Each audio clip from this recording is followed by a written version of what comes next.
foi o chamado de Ellen Armon ao ministério profético? Deus chamou outras pessoas antes de chamar Ellen? Era fácil para ela aceitar ser uma profetisa de Deus?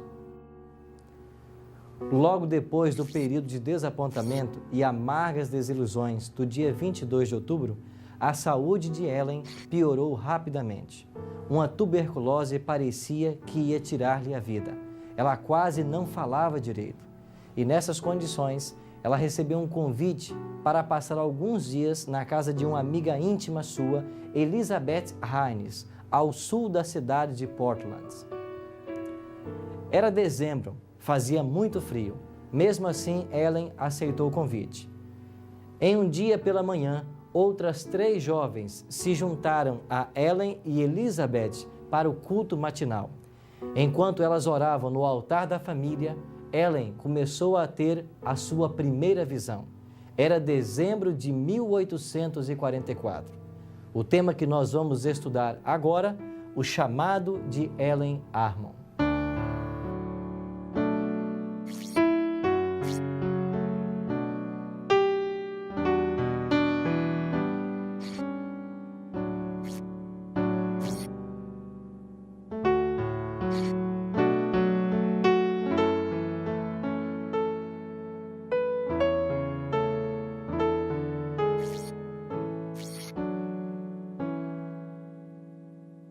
Nós estamos em Palmyra, estado de Nova York, sobre o Monte Cumorá. Segundo Joseph Smith, neste local ele teria recebido placas de ouro do anjo Moroni, traduzido essas placas e daí deu origem ao Livro de Mórmon. Joseph Smith Jr. também tornou-se o fundador da Igreja de Jesus Cristo dos Santos dos Últimos Dias, mais conhecida como os Mormons. Pastor Tim, na ocasião dessa experiência de Joseph Smith, depois Ellen G. White, era muito comum o surgimento de pretensos profetas nesse período? George Knight, um dos mais renomados historiadores adventistas da atualidade, me disse certa ocasião que em seus estudos ele havia descoberto a existência de pelo menos 500 pretensos profetas naquela época. Interessante que Joseph Smith Jr., ele se tornou o líder mormon, no caso, o principal profeta dessa igreja, mas em julho de 1844, ele estava numa prisão com o seu irmão no estado de Illinois e lá ambos foram capturados por uma população que invadiu ali a prisão e foram trazidos para fora e mortos em praça pública. Isso ocorreu cerca de 5 meses antes do chamado de Ellen White para o ofício profético. Portanto, quando Ellen White surgiu em cena, já havia toda uma impopularidade em relação com pretensos profetas. Isso nos leva à conclusão de que Satanás sempre arruma contrafações falsas para que, quando o verdadeiro dom profético se manifeste, as pessoas já sejam céticas desse dom. Então vamos conhecer um pouco mais sobre o chamado de Ellen White para o exercício do dom profético. Antes de chamar Ellen Armon, Deus havia chamado 2 homens para o ofício profético neste período, William Foy e Hazen Foss. William Foy recebeu diversas visões no ano de 1842. Ele era um pastor batista de talentos extraordinários. Algumas vezes, antes de 22 de outubro de 1844, Ellen Armon ouviu Foy pregar no Salão Beethoven, em Portland, Maine. Foy estava presente numa reunião realizada perto do Maine, durante a qual Ellen relatou sua primeira visão. Quando ela começou, Foy ficou fascinado com o que ela dizia. Deixou-se levar pelo entusiasmo e empolgação que acompanharam a apresentação dela. Ela falou das coisas celestiais, de orientações, luzes, imagens, coisas familiares a Foy. Arrebatado pela alegria do momento, ele não pôde mais se conter. De súbito, no meio da apresentação de Ellen, Foy bradou de júbilo, erguendo-se sobre os pés e saltou inflamadamente para baixo e para cima. Becker, em seu livro O Profeta Desconhecido, diz que ele repetiu várias vezes que a visão de Ellen era justamente a que ele havia visto. Ele sabia que não tinha como falsificar tal experiência. Em 1906, Ellen White lembrou-se de suas conversas com William Foy, e ela recordou que ele tivera 4 visões. Apenas 2 das visões de Foy foram publicadas em seu livro, A Experiência Cristã de William Foy. A terceira é resumida pelo pastor Loughborough em seu livro. Não se dispõe de nenhuma informação sobre o conteúdo da 4ª visão. Foy continuou a pregar para os batistas do livre-arbítrio. Ele se estabeleceu nas proximidades de East Sullivan, no Maine, onde pastoreava uma igreja e trabalhava numa pequena fazenda. Ele morreu aos 75 anos de idade e foi enterrado perto de Ellsworth, Maine. Na lápide de William Foy consta a frase bíblica: "Combati o bom combate". Outro a receber o convite antes de Ellen Armon foi Hazen Foss, jovem milerita de Polland, Maine, a quem o Senhor deu visões semelhantes às recebidas por Ellen. Foss encontrou-se com Ellen em janeiro de 1845, em uma reunião em Polland, Maine. Depois de 22 de outubro de 1844, ele sentiu haver ficado confuso quanto à primeira visão. Em sua segunda visão, foi advertido de que, se não fosse fiel em relatar a primeira, a responsabilidade seria colocada sobre outra pessoa, com muito poucas qualificações. Ele continuou a temer pela possibilidade de ser ridicularizado e rejeitado por seus companheiros mileritas. Finalmente, pareceu-lhe uma voz que dizia: "Entristeceste o Espírito do Senhor". Apavorado com essa possibilidade, convocou uma reunião para relatar a visão, mas depois de várias tentativas mal-sucedidas, ele declarou: "Foi-se de mim, não consigo dizer nada, o Espírito de Deus me abandonou". Depois dessa experiência, Hazen Foss encontrou-se com Ellen em Polland, Maine, e lhe disse: "O Senhor me deu uma mensagem para apresentar ao seu povo, mas eu recusei depois de saber das consequências. Ouvi sua palestra ontem à noite. Creio que as visões foram retiradas de mim e dadas a você. Não recuse obedecer a Deus, pois será perigoso para a sua alma. Sou um homem perdido. Você é a escolhida de Deus. Seja fiel em fazer a sua obra, e a coroa que eu poderia ter tido, você receberá". Tempos depois, Hazen Foss perdeu o interesse nos assuntos religiosos e morreu em 1893.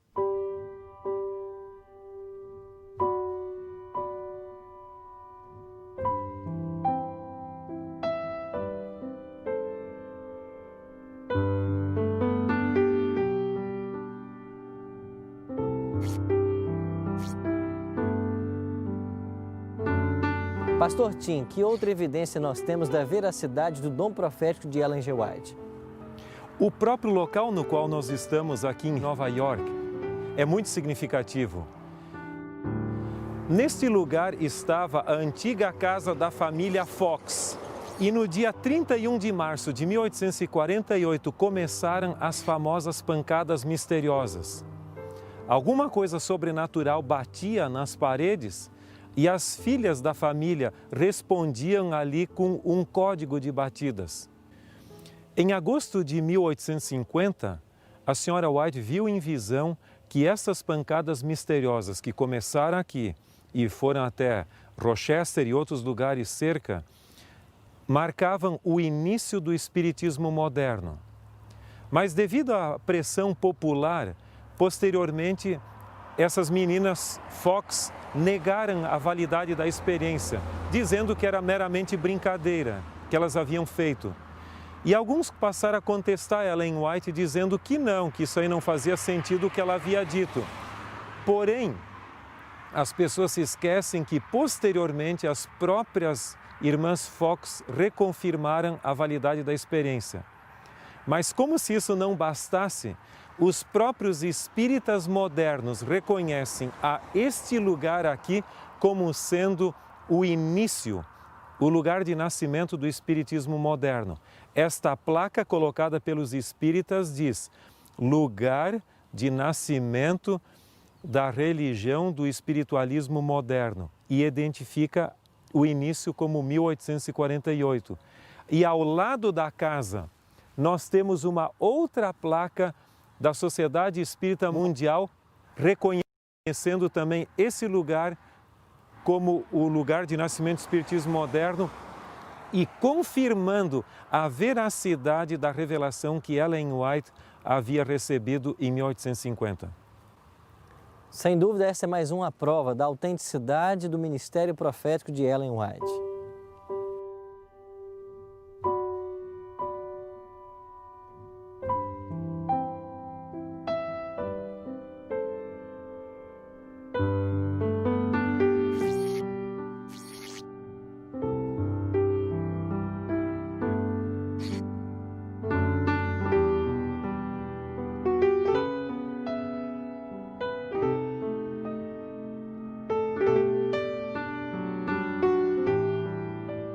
Tiago e Ellen White estavam em Lovetts Grove, estado de Ohio, participando de reuniões de adventistas naquela localidade. Mas alguém havia falecido e no domingo, dia 14 de março de 1858, ocorreu a cerimônia fúnebre. Naquela ocasião, o oficiante foi o pastor Tiago White. E após o sermão, Ellen White decidiu proferir algumas palavras de consolo aos enlutados. Tão logo ela começou a falar, foi tomada em visão. E aquela visão durou 2 horas. Enquanto ela estava em visão, pessoas observavam os seus gestos graciosos, o seu semblante, percebendo coisas bem distantes e impressionantes que ela estava vendo em visão. Terminada a programação, as pessoas retornaram para os seus lares e no dia seguinte, o casal White começou sua viagem de retorno a Battle Creek, Michigan. Mas no meio da viagem, eles decidiram parar na casa de uma família amiga. E enquanto estavam dialogando com a família, a senhora White experimentou algo estranho. Parecia um ataque de paralisia que pegou um dos lados do seu corpo e ela, bem como alguns outros, temiam que aquilo fosse o final de sua existência. Mas, diante de várias orações ferventes, ela começou a melhorar um pouquinho, o suficiente pelo menos para poder viajar.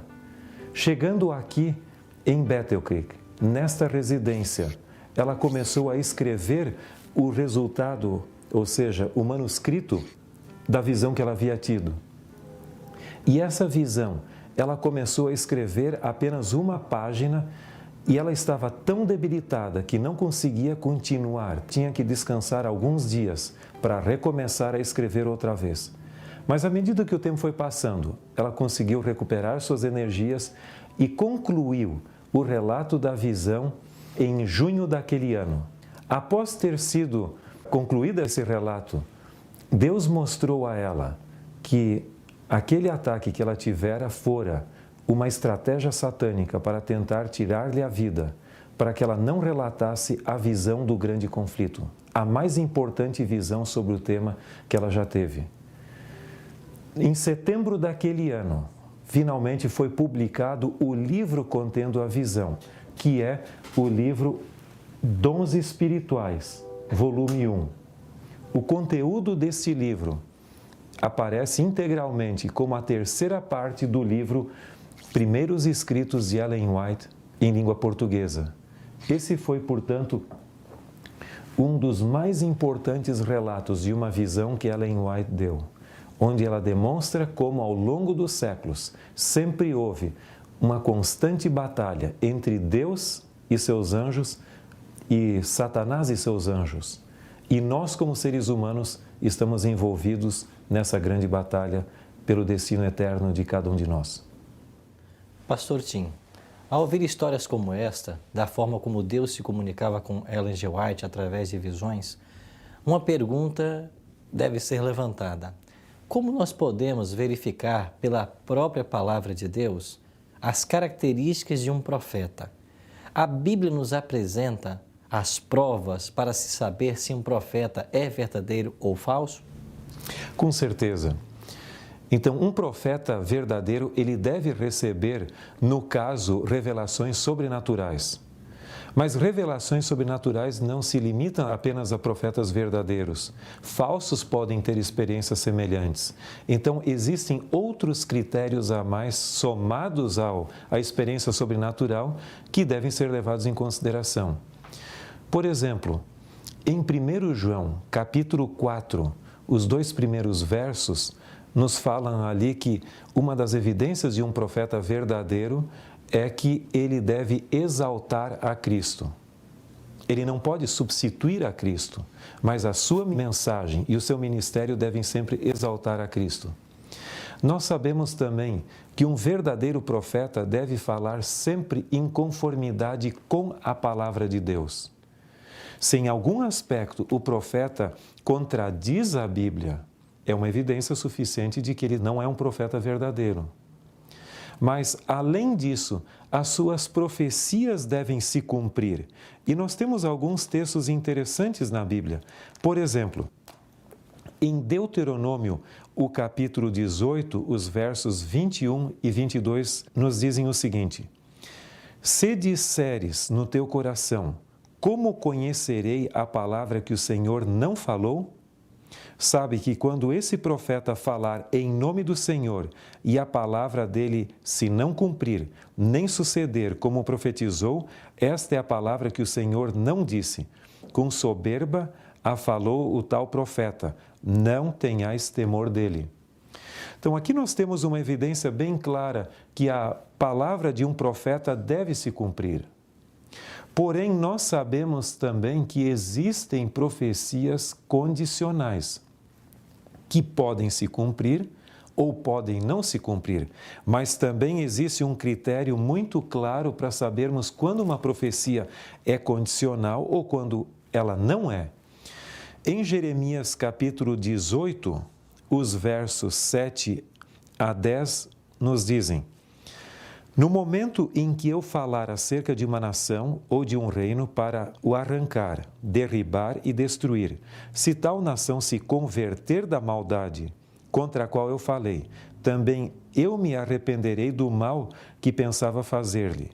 E no momento em que eu falar acerca de uma nação ou de um reino para edificar e plantar, se ele fizer o que é mal perante mim e não der ouvidos à minha voz, então me arrependerei do bem que houvera dito lhe faria.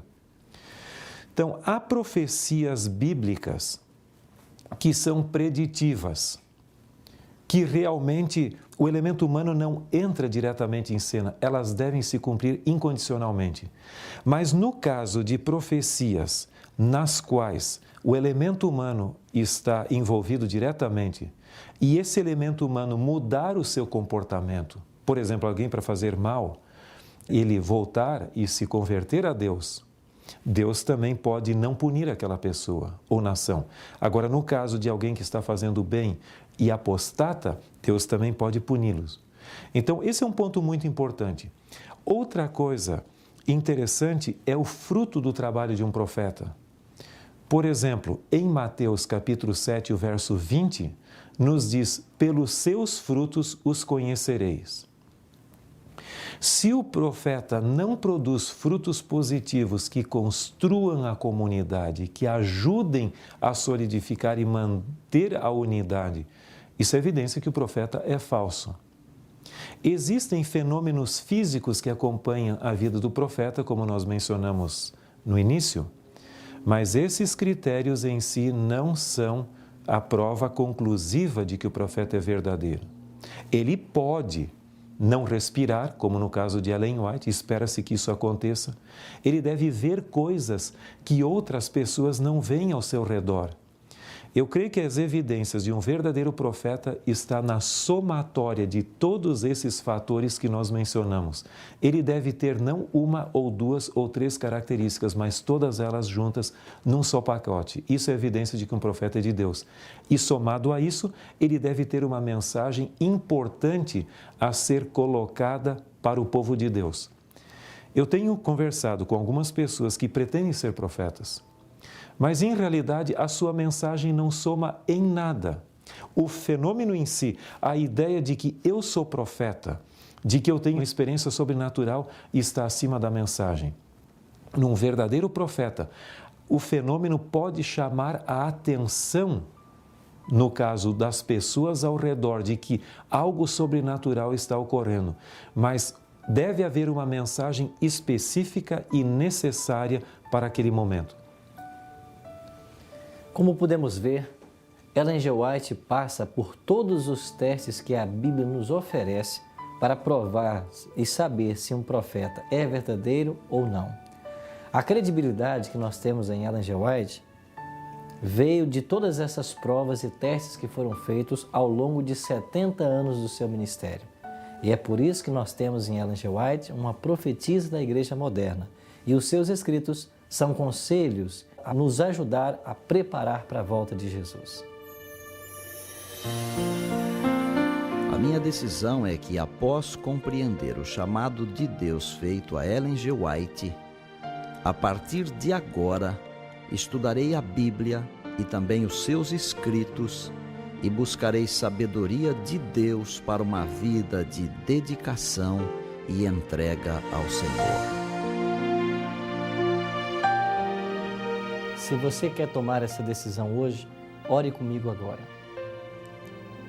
Amado Deus e Pai, muito obrigado pelos exemplos que nós temos na história, da maneira como o Senhor pode usar pessoas simples para uma obra extraordinária.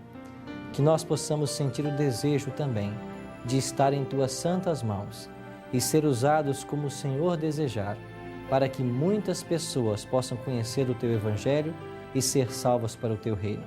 Nós nos colocamos em Tuas mãos nesta hora, em nome e por amor de Jesus. Amém. Em nosso próximo tema, iremos aprender sobre Ellen G. White, uma mulher à frente do seu tempo. Deus a inspirou de uma maneira extraordinária e os conceitos que ela apresentou surpreendiam até mesmo médicos e especialistas da sua época. Esse será o nosso próximo tema. Até lá!